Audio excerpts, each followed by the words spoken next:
Bismillahirrahmanirrahim. Assalamualaikum warahmatullahi wabarakatuh. Innal hamdalillah nahmaduhu wa nasta'inuhu wa nastaghfiruh wa na'udzu billahi min shururi anfusina wa min sayyiati a'malina. Man yahdihillahu fala mudilla lahu wa man yudlil fala hadiya lahu. Wa asyhadu an la ilaha illallah wahdahu la syarika lah wa asyhadu anna Muhammadan abduhu wa rasuluhu wa sallallahu ala Muhammadin wa ala alihi wa ashabihi wa man tabi'ahum bi ihsanin ila yaumiddin. Jamaah yang berbahagia, Bapak dan Ibu, saudara dan saudari, kaum muslimin dimanapun berada, yang semoga dirahmati Allah tabaraka wa ta'ala. Kita panjatkan puji syukur kita kepada Allah Jalla wa'ala atas segala limpah nikmat yang telah Allah berikan kepada kita semuanya. Semoga salawat dan salam akan senantiasa terlimpahkan kepada Nabi kita yang mulia, Nabi Muhammad sallallahu alaihi wasallam. Demikian juga kepada keluarga beliau, para sahabatnya dan segenap umatnya yang mengikuti ajarannya hingga akhir zaman. Bapak dan Ibu jamaah kaum muslimin yang semoga dirahmati Allah Subhanahu wa taala.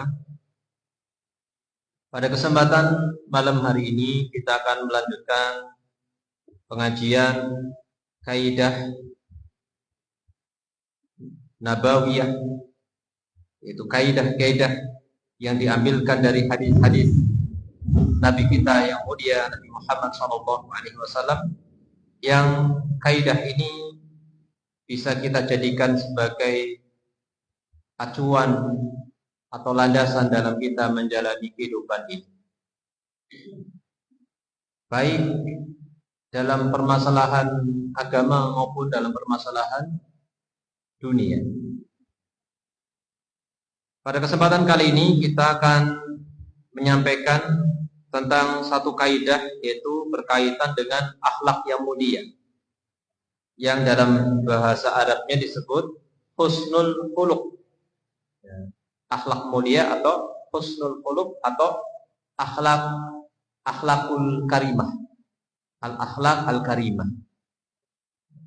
Yang maknanya adalah akhlak yang baik, akhlak yang mulia. Kaidah ini diambil dari hadis Nabi Muhammad SAW yang mulia, yaitu beliau SAW bersabda,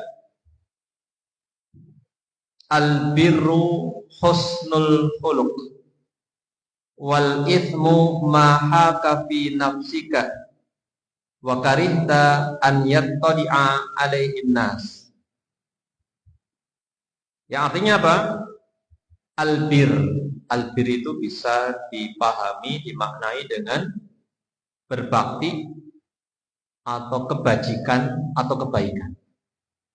Kebajikan itu adalah akhlak yang mulia. Kebajikan adalah akhlak yang mulia. Pembahasan kita lebih fokus kepada kalimat ini. Al-birru husnul khuluq. Kebajikan atau kebaikan itu merupakan akhlak yang mulia. Kemudian kata Nabi Muhammad SAW, wal ithmu ma haka fi nafsik wa karihta an yattali'a alaihin nas. Ini kebalikannya. Kebalikan dari akhlak yang mulia. Kebalikan dari kebajikan, kebaikan. Yaitu apa? Sedangkan kejelekan, kalau tadi kebaikan itu adalah akhlak mulia, maka dalam satu kesempatan Rasulullah menyebutkan lawannya.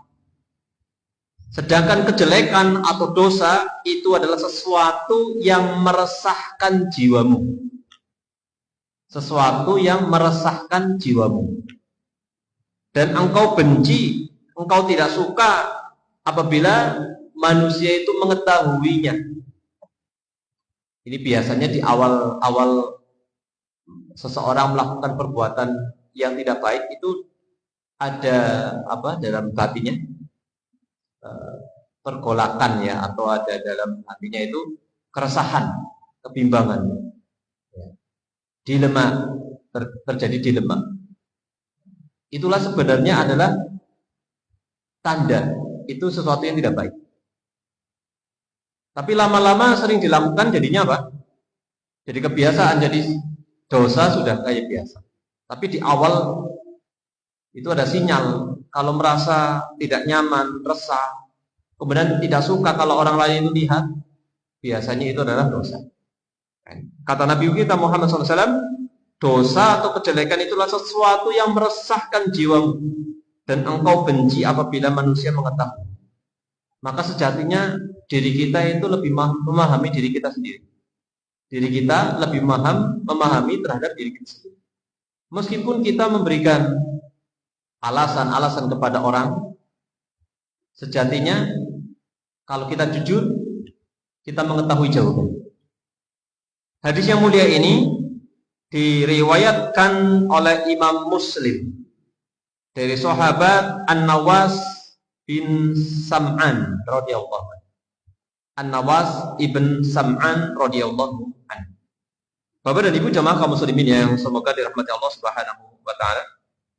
Al-Imam Ibnul Qayyim rahimahullah ta'ala memiliki sebuah perkataan yang sangat bagus sekali berkaitan dengan akhlak mulia. Ini sering dinukilkan di buku-buku tentang akhlak. Apa kata beliau? Ad-dinu kulluhu khuluq. Ini. Agama itu semuanya berisi tentang akhlak. Ini keistimewaan agama Islam. Agama semuanya berisikan tentang akhlak. Jadi sejatinya akhlak itu tidak dikotomikan, tidak dipahami, sangat terbatas, tapi luas sekali. Karena agama itu juga luas dan disebutkan oleh beliau semuanya akhlak. Kok bisa nanti dijelaskan, insya Allah di dalam penjelasannya. Ad-dinu kulluhu khuluq. Agama Islam ini semuanya isinya adalah akhlak. Jadi kalau berbicara akhlak, tidak kurang-kurang agama kita. Tidak kurang-kurang. Kemudian beliau menjelaskan perkataannya, faman zada 'alaika fil khuluq zada 'alaika fid din. Ingat. Maka siapa saja yang mengalahkanmu, yang mengunggulimu dalam permasalahan akhlak, kalau ada orang yang akhlaknya itu lebih baik daripada diri kita, maka ingat, zada 'alaika fid din. Sejatinya dia telah mengunggulimu dalam permasalahan agama. Jadi kalau ada orang itu lebih baik akhlaknya, tentunya akhlaknya itu yang mencakup semuanya ya, bukan hanya satu hal saja. Maka sejatinya dia telah mengalahkan kita dalam permasalahan agama. Oleh karenanya, di dalam penafsiran mengenai akhlak yang mulia itu ditafsirkan dengan agama. Sebagaimana dalam surat Al-Qalam, Allah Subhanahu wa taala berfirman berkaitan dengan akhlaknya Nabi kita Muhammad SAW. Wa innaka la'ala khuluqin adzim. Sesungguhnya engkau wahai Muhammad berada di atas budi pekerti yang luhur, berada di atas akhlak yang mulia, yang agung. Apa penafsirannya? Banyak para ulama, di antaranya Al-Imam Al-Jalalain di dalam tafsir Al-Jalalain menyebutkan ala dinin azim, berada di atas agama yang agung. Dan ini memang penafsiran yang sudah sangat masyhur ya, yaitu akhlak yang mulia di sini adalah agama yang agung. Ya. Sebagaimana disebutkan oleh sahabat Ibnu Abbas, ala dinin adim. Ya. Demikian juga ditafsirkan oleh ahli tafsirnya lain. Ada Sufyan ibn Uyainah, Imam Ahmad ibn Hanbal dan sebagainya menafsirkan berada di atas akhlak yang mulia adalah berada di atas agama yang mulia. Ya. Makanya seorang wanita itu dinikahi, kriterianya ada berapa? Wanita itu dinikahi dengan berapa kriteria? 4 kriteria. Apa saja? Kecantikannya. Nah, kecantikan. Langsung wonten riyin pas niku nikah niku faktor itu ada karena faktor kecantikan. Ada faktor karena keturunan. Ada faktor karena apa? Dia apa? Kaya, kekayaan. Nah, dan yang keempat faktor agama. Faktor agama. Maka kata Nabi kita Muhammad SAW, maka pilihlah seorang wanita yang memiliki agama. Kamu akan beruntung. Karena kalau terkumpul empat-empatnya sangat jarang sekali. Ya, cantik tapi agamanya kurang. Maka akan beruntung. Ya. Kata Rasulullah SAW. Karena inilah kecantikan yang agama itu adalah kecantikan yang apa? Yang akan kekal. Seperti itu. Tidak hilang dengan usia seperti itu. Kemudian jemaah kaum muslimin yang semoga dapat Allah Subhanahu wa taala. Pertanyaan, bagaimana seseorang itu melihat wanita itu baik agamanya? Pertanyaan. Bagaimana dari mana? Pak? Bu? Dari mana? Ditinjau, dilihat dari apa? Akhlaknya. Betul, betul? Nah, itu berdasarkan penafsiran tadi. Ditinjau dari atau dilihat dari akhlaknya. Tidak ditinjau dari di tes. Kamu saya tes coba baca surat ini, terusan pengertian ini. Tapi akhlaknya tidak baik, berarti dia belum mengamalkan agama tersebut. Maka dilihat dari tingkah lakunya, perilakunya baik apa tidak. Kembali ke sini, Bapak Ibu jamaah kaum muslimin yang semoga dirahmati Allah Subhanahu wa taala. Hadis ini sebagai kaidah yang begitu agung. Terkumpul padanya semua bentuk kebaikan. Al-birru husnul khuluq, kebajikan itu adalah akhlak yang mulia, terkumpul segala macam kebaikan. Maha suci Allah yang telah memberikan kepada nabinya perkataan-perkataan ringkas namun padat makna. Ini sudah pernah disampaikan di awal-awal pembahasan kitab ini. Bapak dan Ibu jamaah kaum muslimin yang semoga dirahmati Allah Subhanahu wa taala.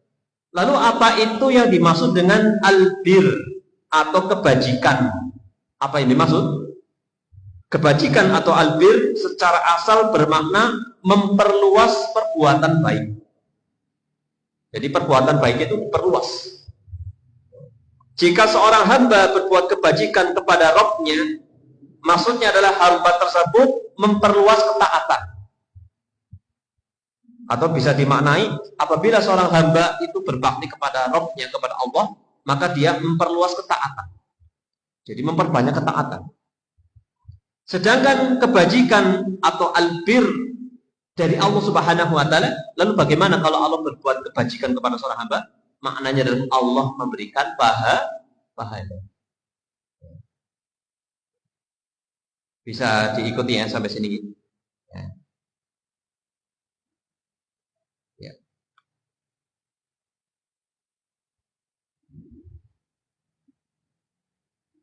Nah, jadi albir atau kebajikan dari hamba adalah ketaatan, sedangkan dari Allah itu apa? Memberikan pahala. Terkadang kata albir ini atau kebajikan ini digunakan pada kejujuran dan akhlak mulia. Terkadang juga maknanya adalah sifat jujur dan akhlak yang mulia. Karena jujur dan akhlak mulia termasuk kebaikan yang diperluas. Jadi orang bisa jujur itu adalah kebaikan yang diperluas. Orang yang berakhlak mulia juga merupakan kebaikan yang diperluas. Kalau ibu jemaah kaum muslimin ya semoga dirahmati Allah Subhanahu wa taala. Namun jika kita merenungkan hadis ini, maka kita bisa melihat bahwa akhlak mulia itu mencakup dua hal. Ya, ini kaidah besarnya ya. Akhlak mulia mencakup dua hal. Ini harus dipahami. Karena apa yang kita pikirkan atau mindset kebanyakan manusia kalau mendengar kata akhlak, Bapak? Akhlak kepada siapa, Ibu? Pak, akhlak kepada siapa? Insyaallah. Akhlak kepada siapa? Kalau mendengar kata akhlak berarti akhlak yang bagaimana? Di amplop ya. Akhlak kepada siapa biasanya? Orang disebut baik, akhlaknya maksudnya gimana? Kepada siapa baiknya? Apa? Betul, kepada sesama manusia. Itu mindset kebanyakan manusia. Padahal kalau kita merenungi, kita akan melihat bahwa akhlak mulia itu mencakup dua hal yang menghimpun semua ajaran agama. Kedua hal itu adalah yang pertama.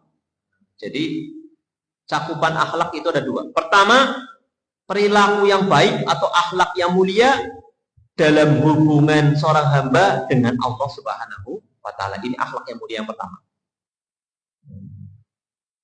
Bisa dipahami ya? Jadi berakhlak bukan hanya kepada manusia saja, tapi yang pertama adalah kepada Allah Subhanahu wa Ta'ala, dan itu yang paling utama, yang paling pokok.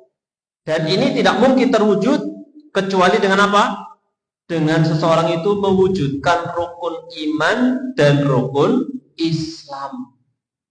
Jadi kalau ada orang sudah melaksanakan, mewujudkan, mempraktekkan, mengamalkan rukun iman dan rukun Islam, kalau rukun Islam nanti ada sesuatu yang, ada hal-hal yang memang harus dikaitkan dengan kemampuan. Tapi secara umum, rukun iman dan rukun Islam, apabila dia sudah mengamalkannya, dia itu termasuk orang yang sudah baik hubungannya dengan Allah Subhanahu wa Ta'ala. Jadi paling utama itu rukun Islam, rukun iman. Rukun Islam, rukun iman. Rukun Islam napa mawon? Setunggal napa? Syahadat. Nomor kali salat. Nomor 3 zakat. Nomor sekawan puasa. Nomor gangsal haji bagi yang mampu. Zakat dan haji itu dikaitkan dengan kemampuan karena berkaitan dengan harta. Salah satu kemampuan. Kalau haji itu wajibnya bagi yang mampu seumur hidup sekali saja. Wajibnya. Zakat mampu bagi memiliki harta yang melebihi nisab. Ya, bisa setahun. Adapun puasa wajib setahun sekali. Salat wajibnya berapa tahun sekali? 2 tahun? 2 kali. Berapa? Setiap hari bahkan 5 kali. Itu. 5 waktu dalam sehari, semalam. Kemudian syahadat kewajibannya setiap saat, setiap detik. Bahkan tatkala kita beribadah apapun harus ada pengamalan dari syahadat. Bahwasanya kita beribadah hanya kepada Allah dan bahwasanya kita beribadah itu mengikuti tuntunan Rasulullah SAW. Itu aplikasi dari 2 kalimat syahadat. Ya. Ini yang pertama, akhlak kepada Allah Subhanahu wa Ta'ala. Yang terwujudkan dengan apa? Mengamalkan rukun iman dan rukun Islam. Kemudian yang kedua, akhlak yang mulia atau perilaku yang baik dalam hubungan seorang hamba dengan makhluk Allah. Dengan makhluk Allah. Dengan makhluk Allah luas, bukan hanya manusia saja. Masuk ke dalamnya semua makhluk Allah. Baik itu manusia, apalagi makhluk Allah selain manusia, jin. Jin ini termasuk nih, kita berakhlak kepada jin. Contohnya apa? Cara kita beretika, beradab kepada jin. Jangan asal punten buang air kecil sembarangan. Seperti itu. Tidak membaca doa misalkan di situ. Kan nggak tahu di situ ada jin. Rasulullah melarang membuang air panas begitu saja. Ini diantara adab kepada jin. Kemudian juga diantara adab kepada jin adalah apa? Tidak buang air kecil misalkan di sebuah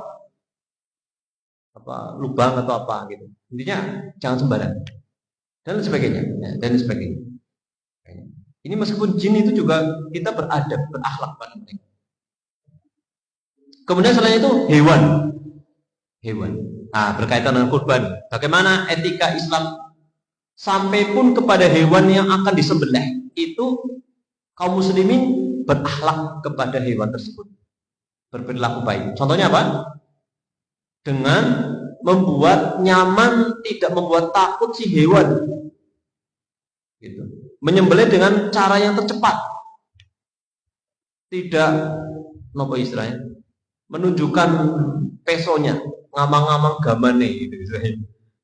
Itu sama saja membunuh 2 kali hewan tersebut. memberi makan sebelumnya, benar-benar mau disembelih pun dengan cara yang baik, berbuat ihsan. Termasuk juga sampai pun benda mati diajarkan kita itu beretika kepada benda mati. Contohnya apa benda mati itu? Seperti apa? Contohnya, apa? Makanan. Apa lagi? Sekarang kita sedang berada di mana? Masjid. Benda mati apa benda hidup? Benda hidup ngeri. Pergi nanti masjidnya. Masjid kenangannya. Ini semua adalah ini. Kita beradab kepada masjid yang mana itu adalah Allah dan Rasulullah Shallallahu Alaihi Wasallam. Itu rumah-rumah Allah Subhanahu Wa Taala. Bahwa ibu jamaah kaum muslimin yang semoga dirahmati Allah Subhanahu Wa Taala. Sekarang kita akan sampaikan beberapa perkataan para ulama dari para sahabat, tabi'in dan ulama-ulama setelahnya. Gitu.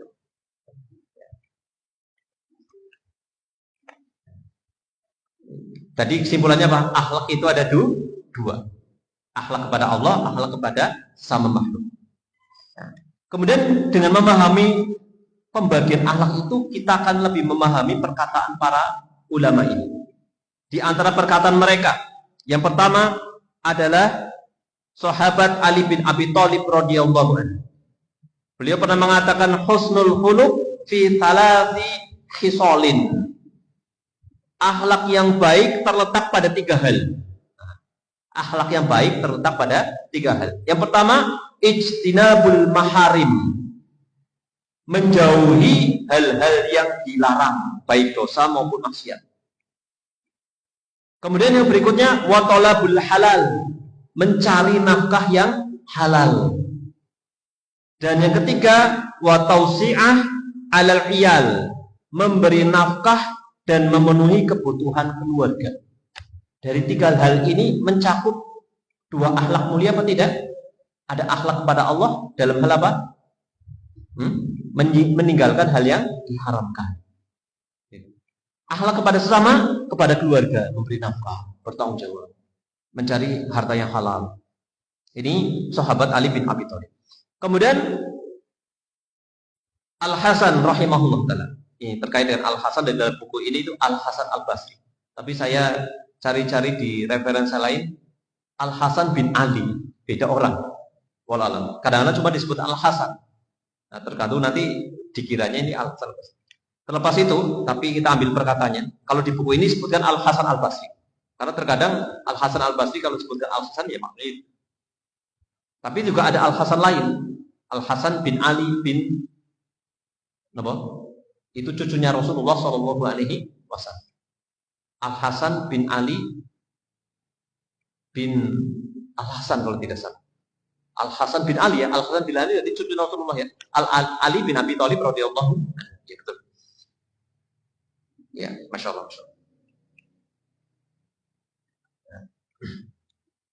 Al-Hasan bin Ali, atau di sini disebutkan Al-Hasan Al-Basri. Kata beliau, husnul khuluq al-karam wal badlah wal ihtimal. Akhlak yang baik itu adalah dermawan, memberi dengan ikhlas dan sabar atau tabah. Masya Allah. Kemudian beliau juga di beberapa kesempatan mengatakan husnul khuluq bastul wajhi wa badlun nada wa kaful adha. Bastul wajhi itu apa? Membuka wajah atau bermuka berseri-seri, ramah wajahnya. Apa? Wajahnya itu tidak cemberut. Kalau ketemu orang itu menyenangkan. Ini akhlak yang mulia yang pertama. Kata Imam Al-Hasan. Kemudian bastul wajhi wa badlun nada. Badlun nada itu apa? Suka memberi. Memberi dengan murah hati. Masya Allah. Coba sih, ada orang kalau ketemu senyum, kemudian suka memberi, itu kan pasti kita komentarnya apa? Wong apik lah semua kan? Akhlaknya apik banget, masya Allah. Kemudian wakaful adab.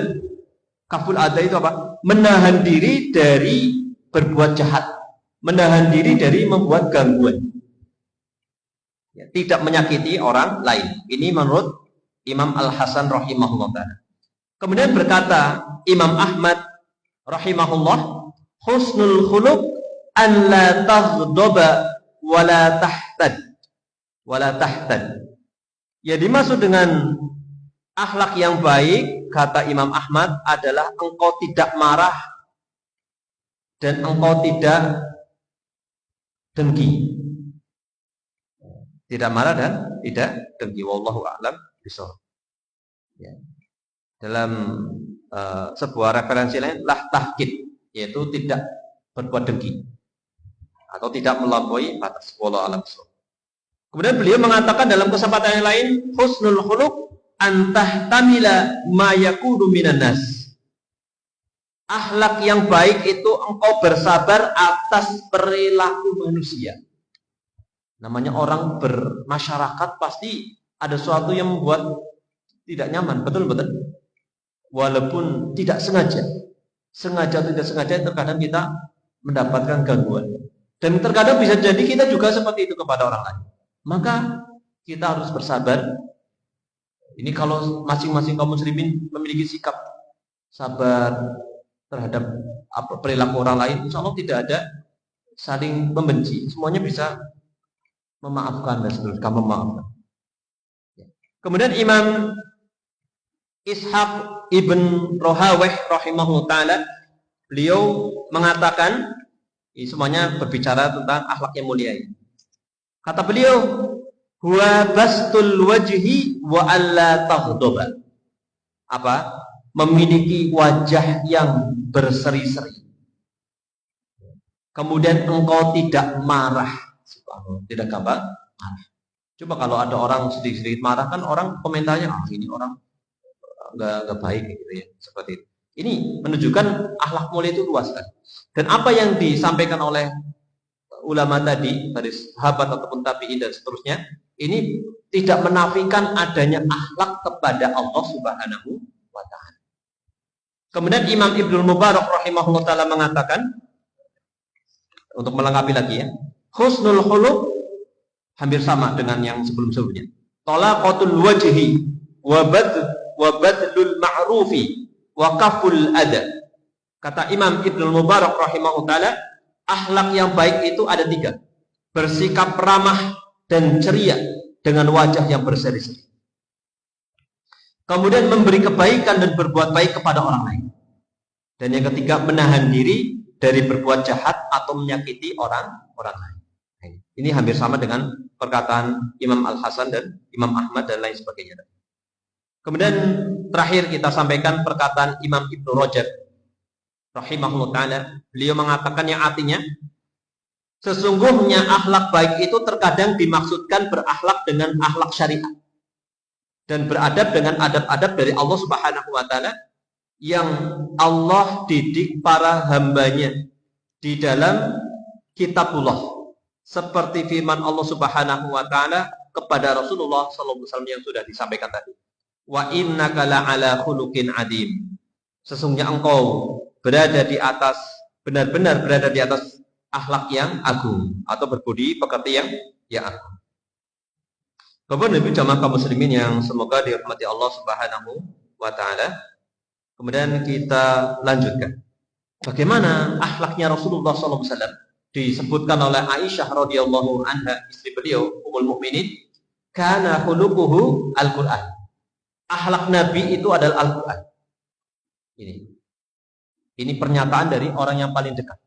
Kemudian dengan begitu objektif dulu Abu Sufyan yang tatkala itu belum Islam, itu ditanya oleh Raja Herakl, bagaimana ada orang yang mengaku sebagai nabi, menurut kalian bagaimana? Padahal Abu Sufyan itu musuh ketika itu, belum masuk Islam. Maka Abu Sufyan mengatakan dengan penuh objektif, dia mengajarkan kebaikan, memerintahkan manusia beribadah kepada Allah, kemudian orangnya amanah, jujur. Subhanallah, tidak digunakan kesempatan itu untuk menyerang Rasulullah Shallallahu Alaihi Wasallam. Jadi diakui oleh lawan ataupun kawan kebaikan Rasulullah Shallallahu Alaihi Wasallam. Dan beliau memiliki akhlak sebelum diutusnya beliau sebagai nabi, beliau memiliki akhlak yang mulia dan dikenal. Bapak Ibu jamaah kaum muslimin yang semoga dirahmati Allah Subhanahu wa ta'ala, Nabi SAW mengatakan akmalul mu'minina imanan ahsanuhum khuluqah.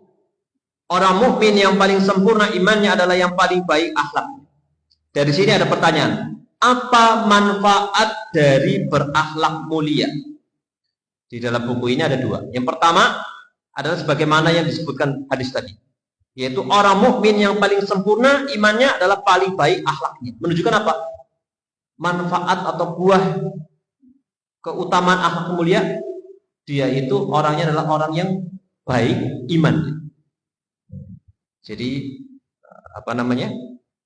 parameter seseorang disebut imannya baik tatkala akhlaknya itu baik, kata Nabi Muhammad SAW. Ya.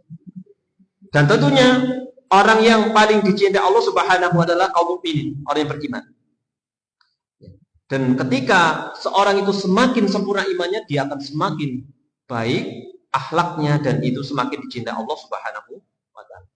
Kemudian yang berikutnya Bapak Ibu, jamaah kaum muslimin subhanahu yang semoga dirahmati Allah Subhanahu wa taala. Kemudian yang kedua, manfaat yang berikutnya, sesungguhnya dengan sebab akhlak mulia, seorang mukmin akan mencapai derajat orang yang berpuasa dan sholat malam. Subhanallah.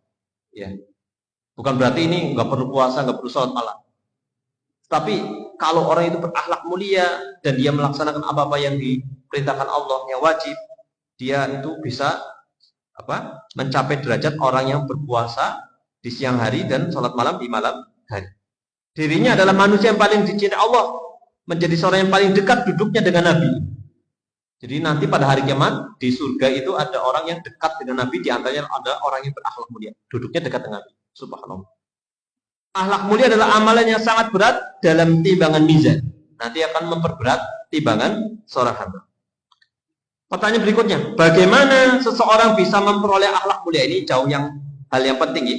Bagaimana seseorang bisa memperoleh akhlak mulia? Apakah sudah gawan bayi orang itu berakhlak mulia? Atau bagaimana Bu? Ada dua memang. Pertama, memang itu gawan bayi. Sudah dari lahir itu memang sudah akhlak mulia.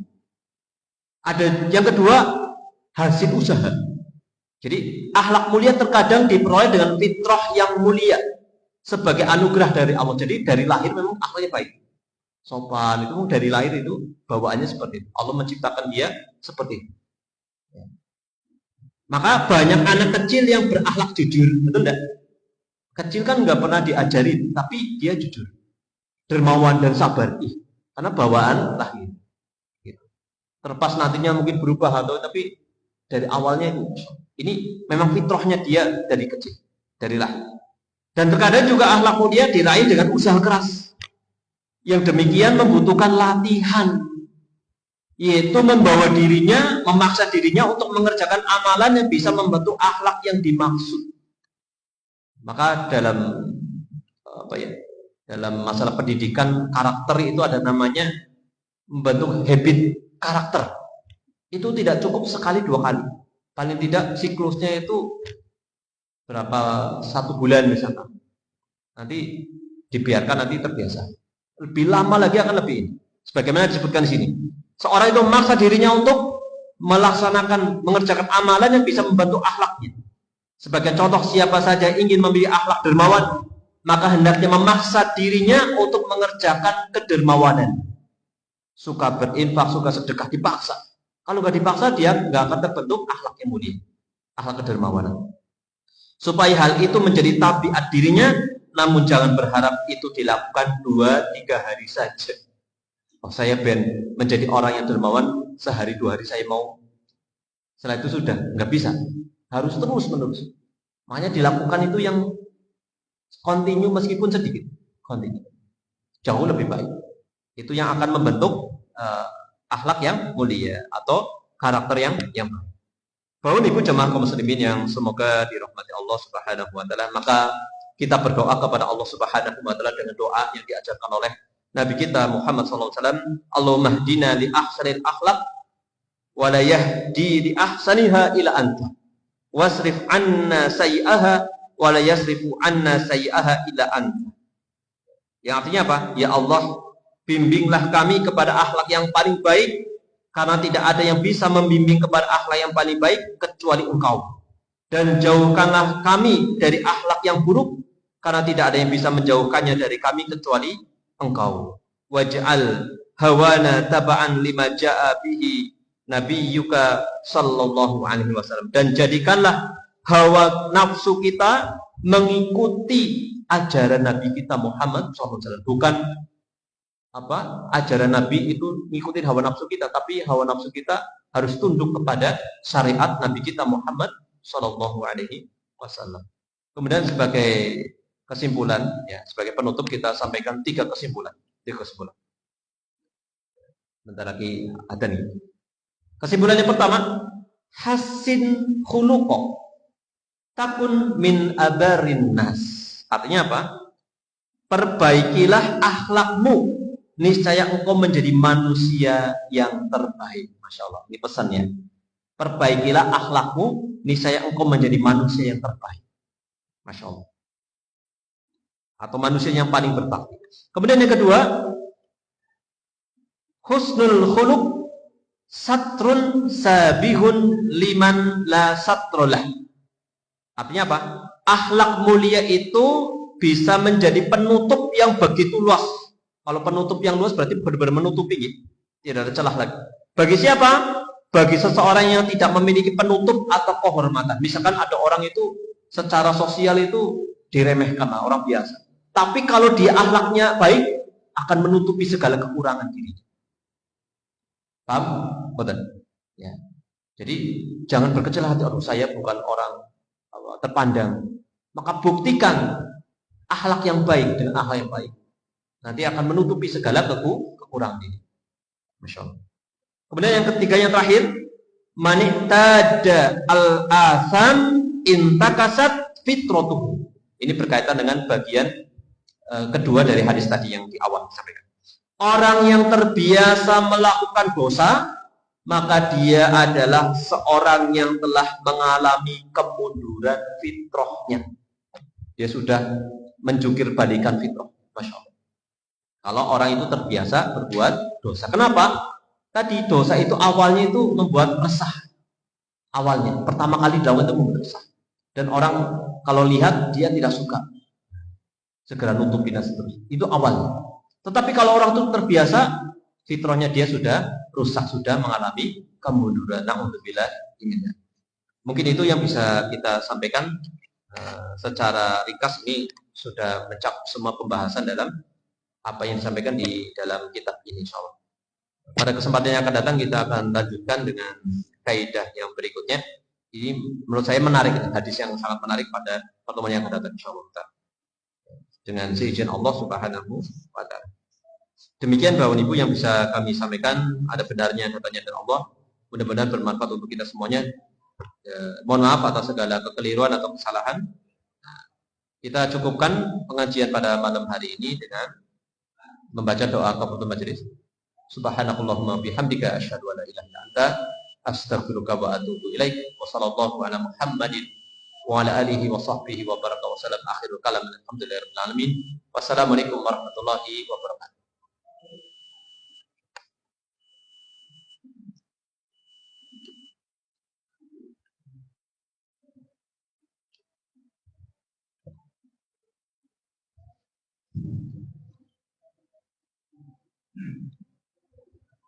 الله أكبر الله